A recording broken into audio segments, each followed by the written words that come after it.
Dalam momentum HUT Republik Indonesia ke-81, Presiden Prabowo menyampaikan ucapan Dirgahayu Republik Indonesia. Prabowo berharap Indonesia menjadi negara yang berdaulat, adil, dan makmur. Presiden Prabowo Subianto menyebut Bank Emas Indonesia telah mengelola 153 ton emas dengan nilai mencapai sekitar 360 triliun rupiah. Pengelolaan emas dilakukan melalui Pegadaian dan Bank Syariah Indonesia. Prabowo berharap emas Indonesia tidak hanya ditambang, tetapi juga disimpan, diperdagangkan, dan dimanfaatkan di dalam negeri untuk memperkuat perekonomian nasional. Presiden Prabowo memuji kinerja dan antara yang dinilai berhasil meningkatkan kinerja BUMN, laba naik dari 186 triliun menjadi 326 triliun rupiah. Dividen juga naik menjadi 142,3 triliun rupiah dan diproyeksikan mencapai 200 triliun pada 2026. Dalam keadaan seperti ini, Indonesia harus semakin mampu berdiri di atas kaki kita sendiri. Kita harus bisa mandiri. Kita tidak boleh tergantung pasukan-pasukan dari luar. Karena kalau situasi tiba-tiba berubah ke arah yang lebih jelek, kita tetap harus survive. Alhamdulillah karena kerja keras kita, karena kepercayaan rakyat kepada pemerintah, di tengah ketidakpastian global, investasi tetap tumbuh. Sepanjang 2025, realisasi investasi mencapai 1.931 triliun rupiah dan telah menciptakan lebih dari 2,7 juta lapangan kerja. Pada semester pertama 2026 ini saja, realisasi investasi mencapai 1.010 triliun rupiah dan telah menciptakan lebih dari 1,4 juta lapangan kerja. Ekonomi kita pada kuartal pertama tahun 2026 tumbuh 5,61%. Dan pada semester pertama tahun 2026 tumbuh 5,45%. Ini adalah pertumbuhan kuartal pertama dan pertumbuhan semester pertama tertinggi dalam 13 tahun terakhir ini. Dengan kebijakan-kebijakan yang tepat, yang rasional, yang menggunakan akal sehat, saya yakin pertumbuhan ekonomi kita di akhir tahun ini bisa mencapai angka 6%. Tetapi saya tegaskan di hadapan majelis ini, bagi saya pertumbuhan dan investasi bukan tujuan akhir. Tujuan kita adalah kesejahteraan rakyat kita. Pertumbuhan tinggi tidak bisa dinikmati oleh rakyat kita.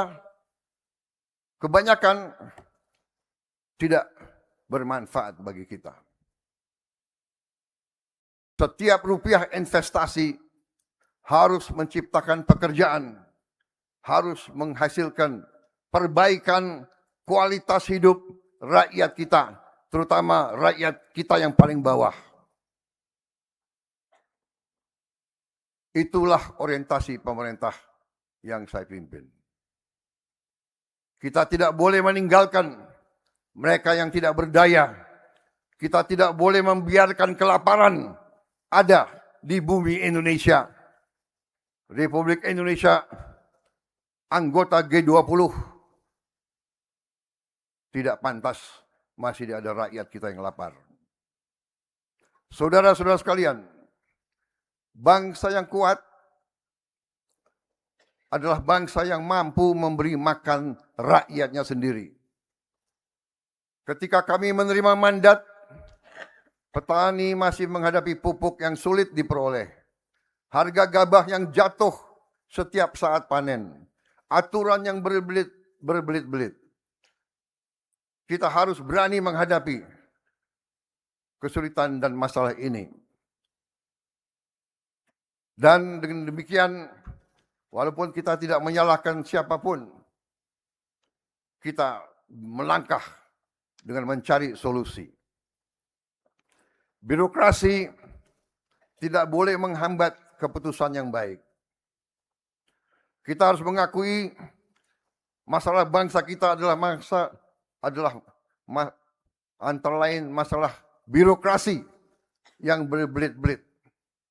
Birokrasi yang tidak bekerja dengan efisien. Para birokrat yang sering menggunakan jabatan dan wewenangnya untuk memperkaya diri, memperkaya keluarganya, dan memperkaya kelompoknya. Ini harus kita berantas.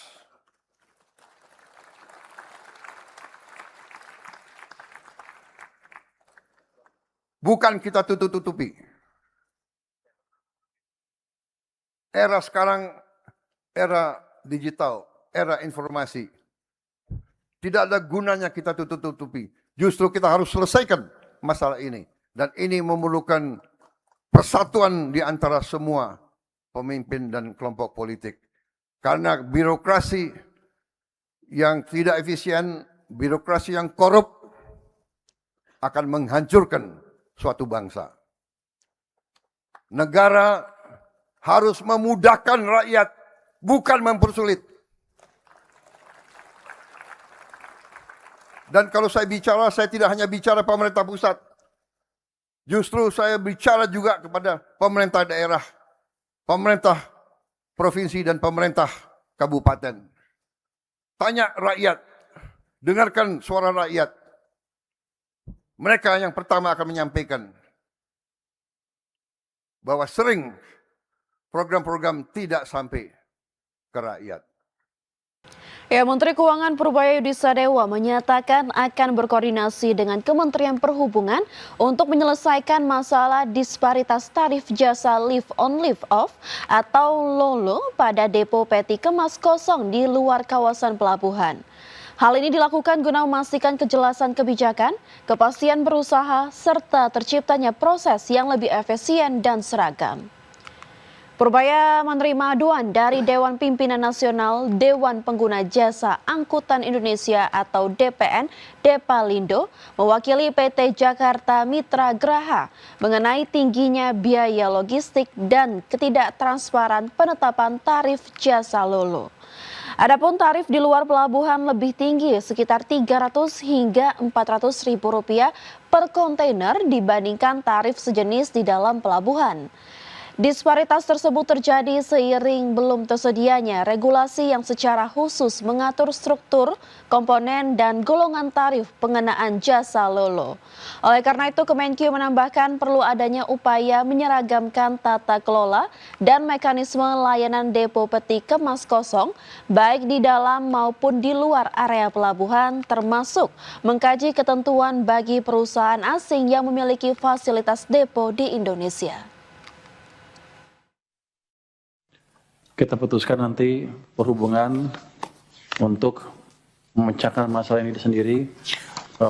Pertama, coba investigasi tadi penyeragaman tarif di dalam dan di luar pelabuhan. Yang kedua, pelajari juga peraturan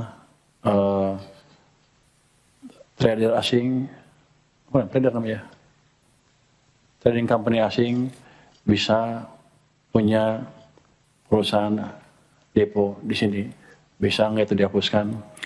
Nanti saya panggil lagi 2 minggu dari sekarang untuk rapat lagi di sini. Nanti saya undang menterinya juga sekalian di sini biar bisa mutusin sekalian. Jadi Anda putuskan di perhubungan dengan perhubungan Pemda juga sekalian. Nanti keputusan seperti apa saya panggil lagi 2 minggu lagi di rapat di ruang Kementerian Keuangan ini.